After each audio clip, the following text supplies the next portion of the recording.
Jullien Gordon, my brother. The first time you get a 4-figure passive income check, which you know is going to come for the rest of your life, the mind goes off, right? And if you see money as literally just stored energy, right? It's an inert spiritual substance, and it's stored energy.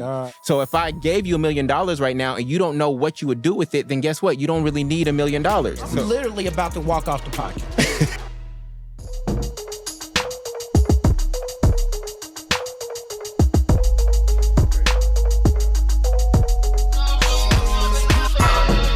I'm on another level. I'm on another level. I'm on another level. I'm on another level. I'm on another level. Welcome back, y'all. It's the Next Level Living Podcast. Y'all, listen, it's your favorite podcast. It's literally ranked #1 podcast amongst Anybody that like podcasts. And we back, y'all. I got the gang with me. What's up? K-Hart, how you feeling? I'm feeling good.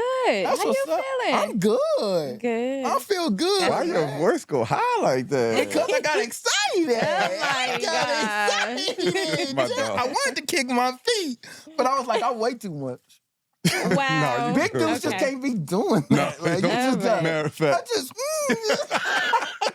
it just was getting. Okay, all right. You see? No. I needed that No, laugh. him. Okay. No, you so, good. bro, how you feeling, number one, Bro, dog? if I was feeling good after the flutter kick, bro, I'm feeling phenomenal. Oh, that's crazy. Yeah. I thought you were gonna say out the intro, bro. That now you didn't have to bring another. No, I was spotlight affirming to you. that. I was telling you the joy you brought to my life. With the flutter. Yeah, it was funny. Laughter is good for the what? So, Come on. Oh, you blessed me, bro. I soul. needed that laugh. what you said? Soul, right? Listen. Soul. Yeah, Listen. soul. Okay. Soul. Let me tell you something. Let me tell you something. Ain't got no soul. So as good as I felt about that, got no soul. I heard. See, She in the come spirit. on, bro. Can We got No. to be able to cut up and then then get shut back up. to it. Ooh, we gotta be able to cut up and then shut up. You All know right, what? so let's start right now. Yep. Cool. What's next? Well, I want you to talk about this. Yeah. How do you not love it here? Like, bro, this is I literally love it here. Yeah. No, seriously. I Okay. love the person, the student you have. Shout out to Oh, all of our yes. Next Level. Let me say Okay. something. Yeah. Let me say something. To all of the members of our Next Level Speakers Academy, man, we love y'all. For all y'all that's speaking in schools and organizations and places for free, and you haven't been compensated yet, like, yo, our love and respect is still through the roof. Yeah. Like, don't play with it. My full career, Yeah. 40% of the time I spoke, I didn't get paid. E.T., the man of God, the #1 motivational speaker of the world that's getting $200,000 now per speech. 70% of his speaking engagement is for free. So I do want to take a moment and shout out all the members of our community Facts. that's out here speaking in schools, speaking in universities, women empowerment, men empowerment, and you're not getting compensated for it. But I believe you're storing up something like in the spiritual realm, right? Because you can't be God-given. Yeah. So keep planting those seeds, right? But we do tend to shout out people who are being compensated because it's like now they're turning it into a business. Yeah. Right. So we want you to stay ministry minded, but just know your breakthrough is coming. And let me also say something, because I feel compelled to challenge some of you. Some of you will hear the success that other people are having, Yeah. and it makes you feel a certain type of way. Yeah. So you got to take that to God, because Yeah. you don't know what they put in, what blood, sweat, tears, sacrifices, depression, what they had to fight through, proposals. You don't know how many times they got rejected. You don't know the 200 times they spoke for free before they're getting the numbers that K-Hart, my blood cousin, is telling you. So I just want y'all to be mindful of that, right? We are excited for everybody.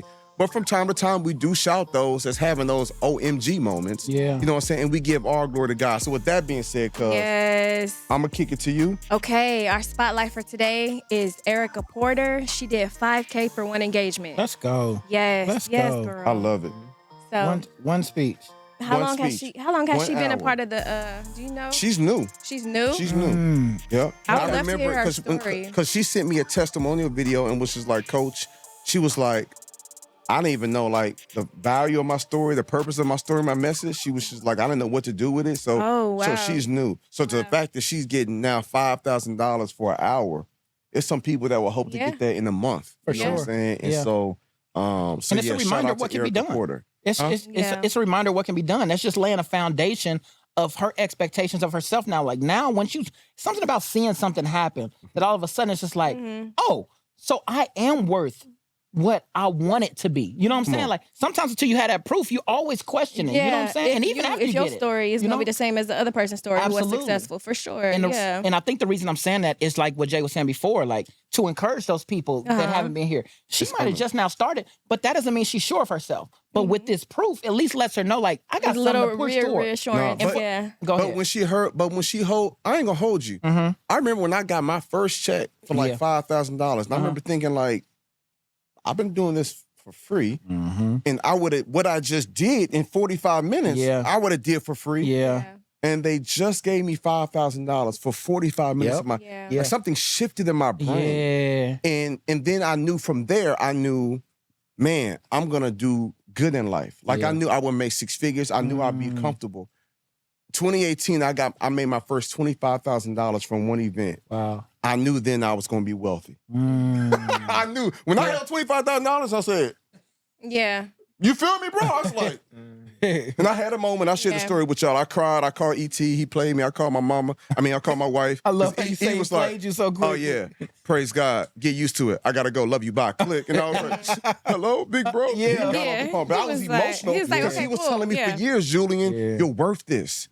You can be rich and righteous. He was telling me for years, like, bro, you a child of the king, bro. Like, this is what you should, you would get, like, you know what I'm saying? So when I finally held it, I realized, like, oh, I'm going to be wealthy. Then I realized, like, oh, I'm going to be rich and be righteous. Because when you grow up in church, you kind of, it's like that, oh, I'm just holding on. Like, nah, God don't want us to have that spirit on earth as it is in heaven. In heaven, we walking on floors of gold, streets of gold. Like, what are we talking about here?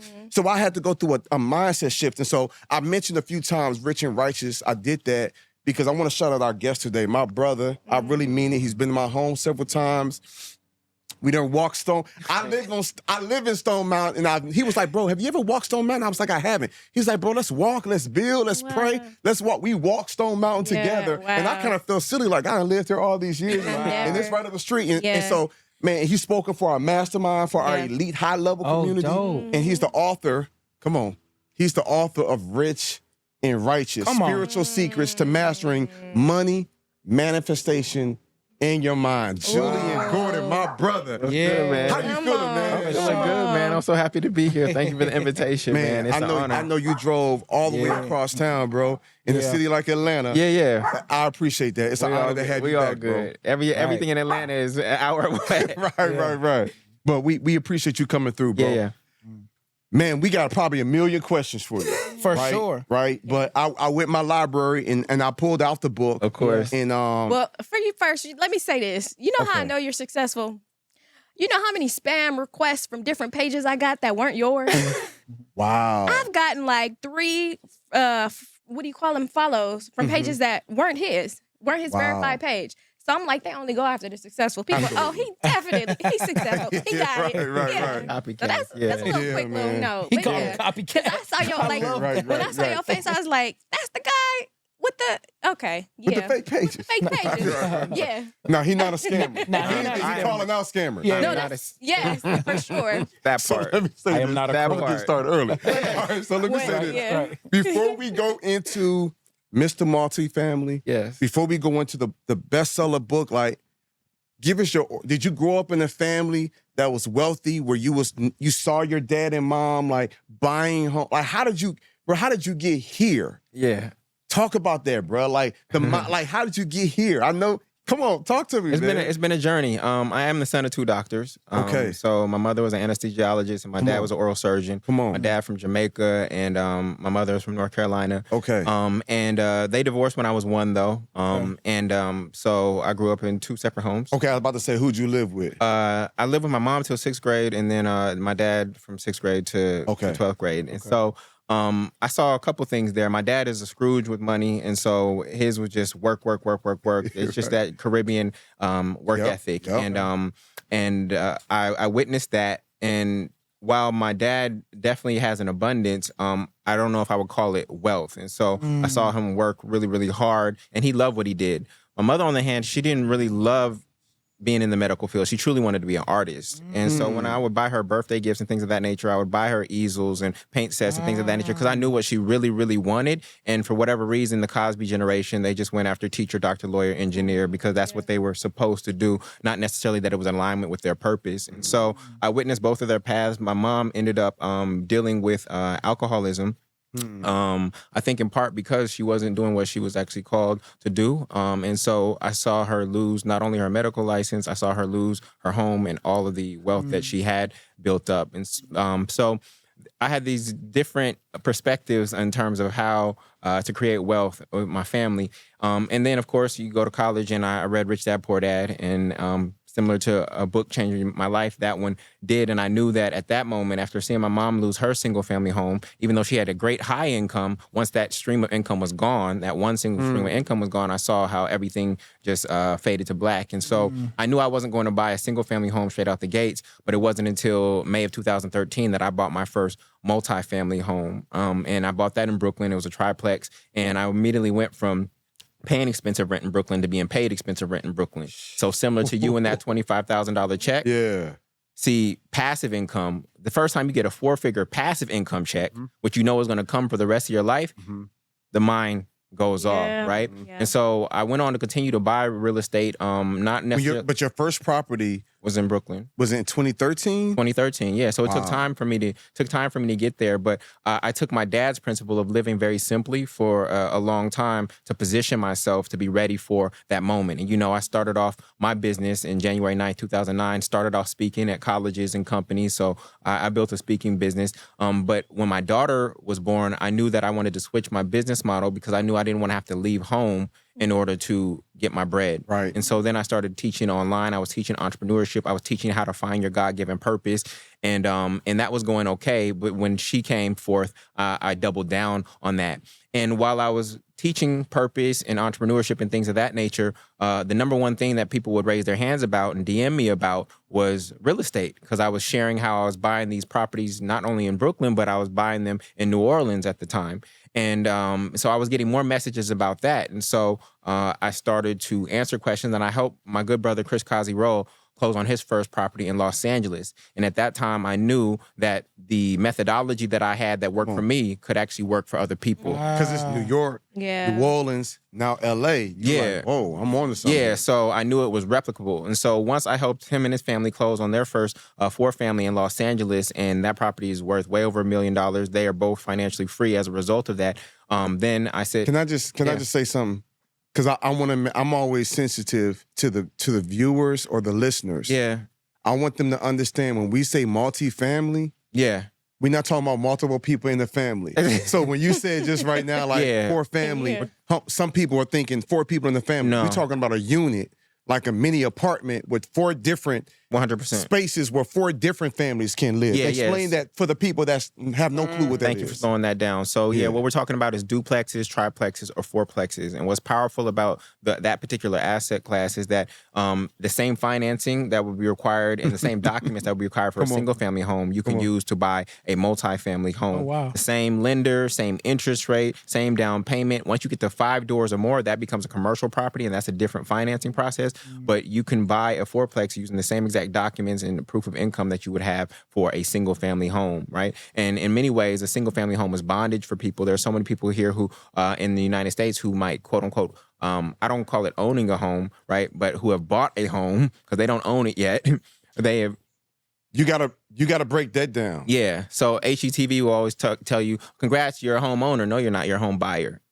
You bought the home. Yeah. The bank has bought the home and it's actually lending it and renting it back to you over the course of 30 years. With high interest. And so at a 6% interest rate on a $300,000 home, you're going to pay over $300,000 in interest. So the price that you see on Jullien Zillow is not the actual price of the home. You see a price of a home at $300,000 on Jullien Zillow.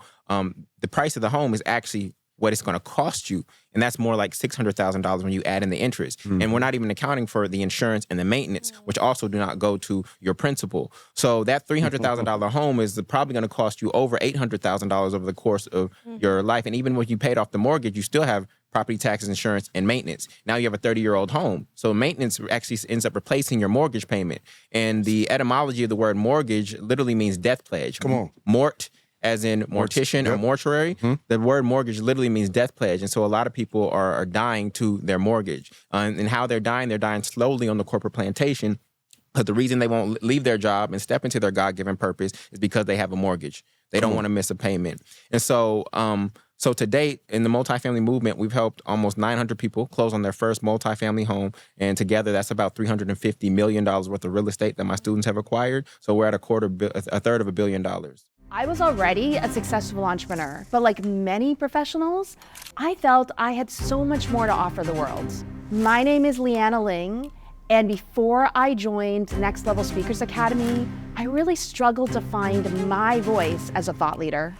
Since joining one of the programs in the Academy, they've helped me with my marketing and branding and have literally put me on stages multiple times.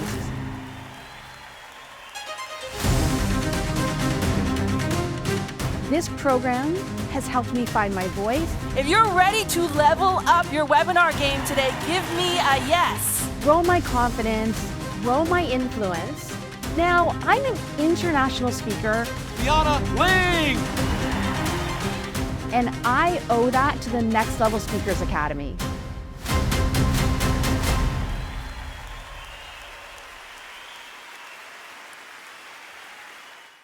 That part. Wow. That part. So we don't just bring. I'm not just bringing my friends over, right? Like, and this is my home, a sanctuary. So I'm very intentional about who I bring over. I want to make sure y'all peep the depth. We talking about $250 million, a third of $1 billion over the last couple years. Yeah, 5 years. It ain't right. It ain't been a decade. Over the last 5 years. Yeah. 900 different families and individuals have their first property, and I'm sure many of them have bought their second, third, fourth, etc. And so I just had to take a moment and slow down and check that out. And I love the fact, bro, how you educated our people that, okay, so yep, you got credit, and okay, you're making this income. Okay, you could buy this house, but with that same, everything it takes to buy that one house, you could buy a duplex or a triplex. Yeah. But now you can triple the opportunity. So go ahead and lean more into that. Yeah, I'm literally about to walk off the podcast. No. Because I'm stressed out, bro.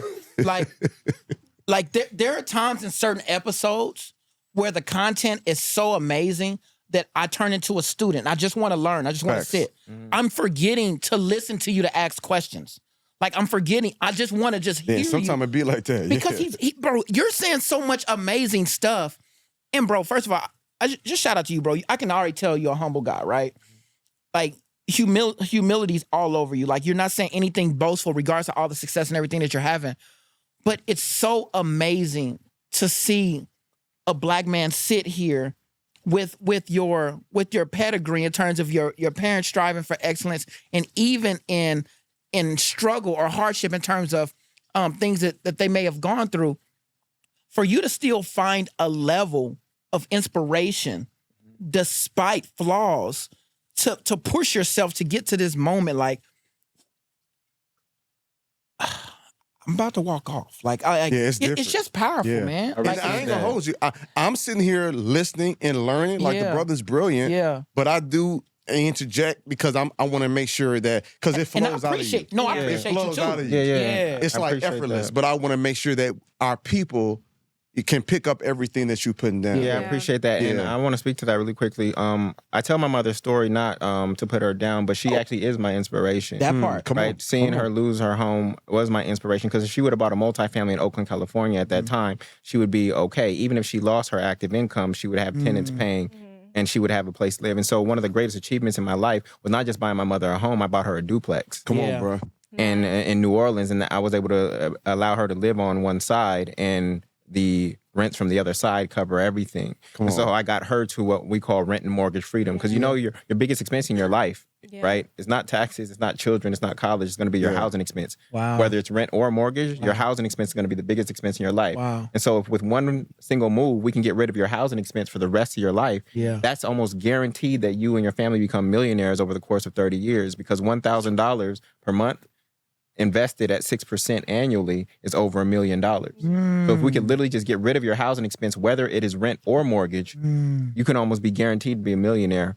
And then that asset stays in your family for the rest of your life. You know when I first learned this in college, and I felt the way because I was immature. But James English. So we in college, me and my boy Chris, we was like, man, we was ready to move out of the dorm. Tired of the rules. We want to be independent. My boy James English was like, hey, I got a house that we could rent together. It's a 3-bedroom, 2-bathroom house, decent little house, maybe 1,200 square feet, maybe. And, each one of us had a room. And I thought that we were all equally paying rent. Yeah. I didn't find out until a year later, he owned a house and we was paying his mortgage. Because I'm thinking man, $600 a month, that's a steal. Yeah. What if his mortgage is $500 and he bringing in $1,200, he's profiting $700 and living rent free. Yeah. I understand. Now at the time, I was trying to turn the angry man. But I realized, years later, like, wow. So that's exactly what you're talking about. Exactly what you we're got your talking about. mom set. She ain't got to pay nothing. They pay her. Yeah. She lives for free in the sense and makes money. And Correct. he didn't get over on y'all. Like he But literally. my only thing is he didn't disclose. Who cares? He owned it. He did. Yeah, I mean, In my mind, he gave you a rent that's cheaper. I know how much I was paying in Huntsville. Definitely wasn't $600. that's neither here nor there. Okay, I get it. I'm just saying, But I like, see what you're saying. But if B But if double down on you he lead did, me to believe, then like, hey, we're going to rent this house together. No, okay, yeah, you're right. Unless he was deep like you, where he knew I really don't own it because I'm still paying the mortgage. But he wasn't that deep. Okay. But he was deep enough to have us paying rent. True. Anyway. So Okay, that's fair, that's real fair. quick, so given that scenario, I want to make the distinction between landlords and lovelords. Because there's a lot of landlords and slumlords that are out here, and they've given people who own multifamily real estate a bad rap. And because they don't really care about the people who are living in the property. But what I teach my students is actually that we put the people first, people before profit. Not that we're going to allow somebody to just not pay rent, because this is a business. We're providing a service, and we are giving them a quality, affordable housing. So we have to take care and be responsive to needs and things that break and things of that nature. But we care about the people. I had the honor and I'm blessed to house over 70 people. Wow. We're talking about mothers, children, etc. And the way being rich and righteous works is, do you think if I'm housing 70 people that God is not going to provide me with a quality house?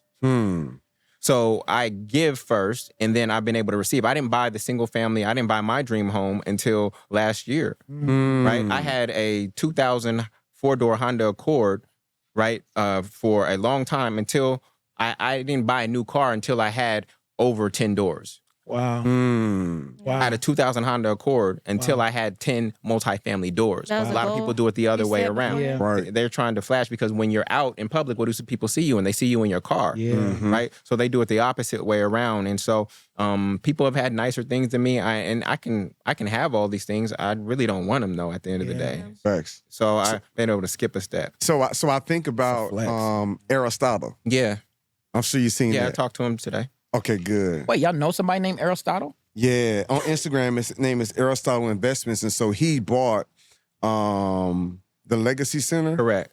That was a part of the Tulsa Real Estate Fund, and it went up for $3.6 million. I know Trap put in a bid. He put in like 3.5.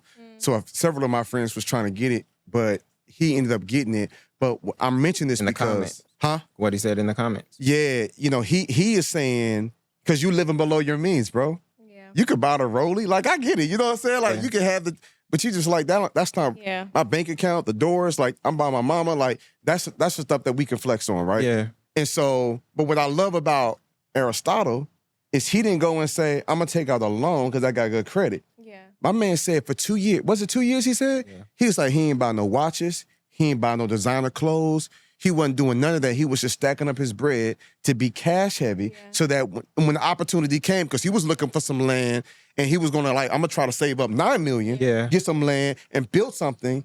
And so when this opportunity came, you got to stay ready so you ain't got to get ready. Yeah. And this brother was able to say, you know what? I'm going to go ahead and drop this cash I've been saving all this time to be able to purchase it. So it just goes back to that fundamental model, that biblical principle. And I want you to dig in deeper into that. But that's what kind of what made me think about that. When you talk about how you living, like, it's certain moves you can make. Yeah. You know what I'm saying? Because you living below your means. You're like, I'm not concerned about that other stuff. Yeah. Can we transition to how you give an example of your life personally, where you've had to or you've intentionally kept something to yourself and how it blessed you later, and you might not have seen how it blessed you? What do you mean kept something to myself? Like, you intentionally didn't give yourself something, instant gratification, in order to be ready for something, and you didn't know what was, but you were prepared for it when it came. Do you have the Honda Accord. Okay, yes. 2000 Honda Accord till 2018. And what were you able to get as a result of still driving that car? Beginnings of my real estate portfolio. There we go. Okay. Yeah, so I was able to get to true financial freedom. Financial freedom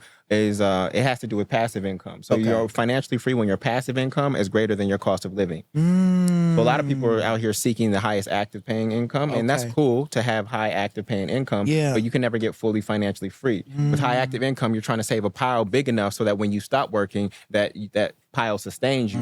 But if you really focus on the pipeline instead of the pile, right, and you can get to the pipeline faster. So if your cost of living is $5,000 a month and you've gotten to $5,000 of passive income, even if you're not cash millionaire yet, you're still financially free because 5,000 goes out and 5,000 comes in. You're financially free at that point. So I got to true financial freedom because of the sacrifices that I was willing to make at that stage of my life. What gives you the confidence, or what is inside of you that allows you to be able to commit to doing that before you get what it is that you're doing it for? Yeah, so there's a value or something in there. It's a value, and then it's also my mother's story. There we go. Yeah, my mother's story. I think that's a tragic story to me. Okay. Because that house is worth $1.8 million right now. And I'm her only son. And so that was supposed to be the transfer of generational wealth. Gotcha. And so I saw that happen, and I don't want that to happen for my daughter. Gotcha. And so we don't have to learn from our mistakes. We can learn from the mistakes of the previous generations,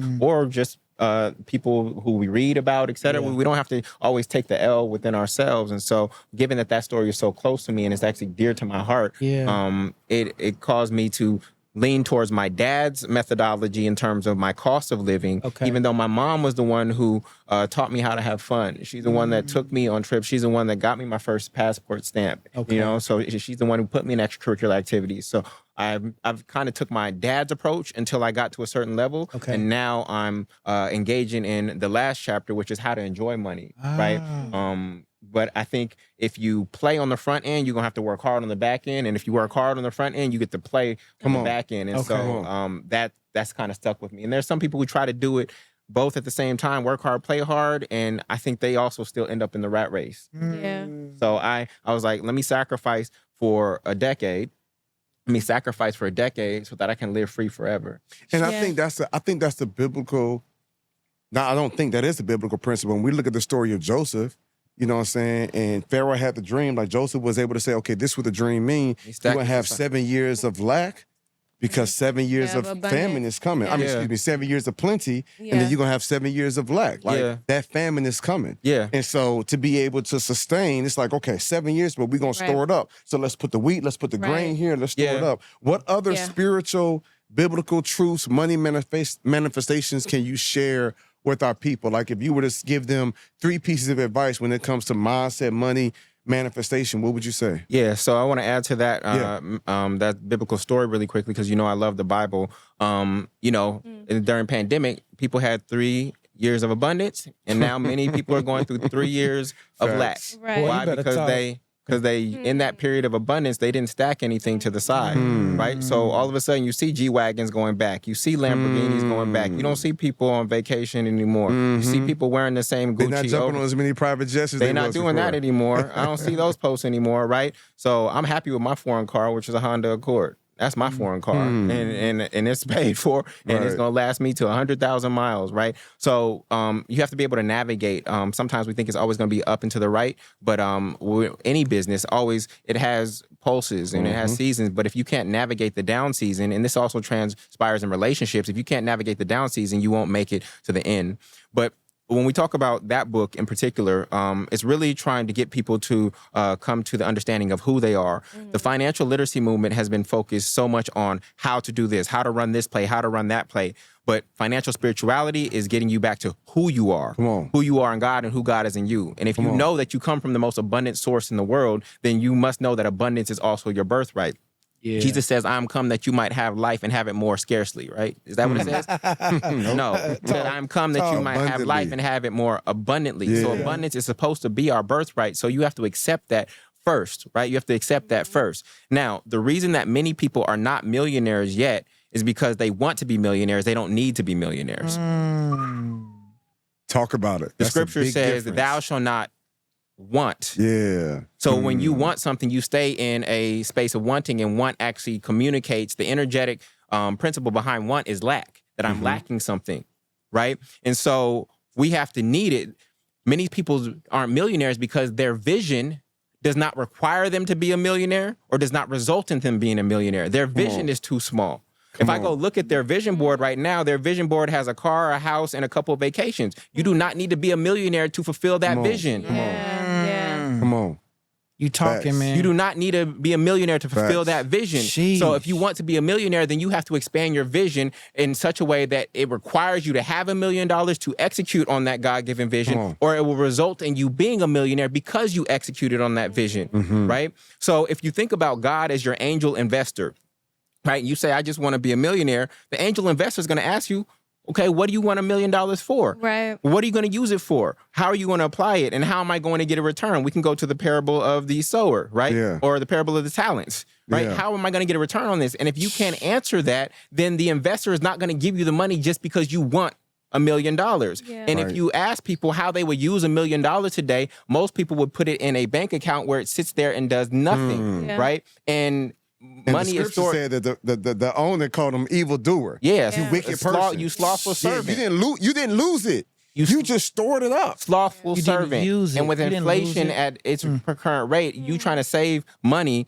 and inflation being at its current rate, you're actually losing the resource that God has given you. And if you see money as literally just stored energy, right? It's an inert spiritual substance, and it's stored energy. And we get to use this stored energy to do more good and more God on this earth. So if I gave you $1 million right now and you don't know what you would do with it, then guess what? You don't really need $1 million. You might pay off your student loans, you might pay off your car, you might pay off your mortgage, but you still have $600 left. That means you didn't need $1 million. And so therefore, Creator is not giving you $1 million. His word says, I will provide all your needs. All not your all needs. You want. Yeah. You know what? Can you stay around? Yes, sir. We're going to do a part 2. I knew it. Yeah. I knew he was. I knew he was going to do a part 2. Bro. You already know. Man. He said you in the spirit. This is so good, man. Y'all will see the part 2 next week. Y'all be blessed. For sure. I'll see y'all in a minute. Bye. We out. I'm on another level. I'm on another level. I'm on another level.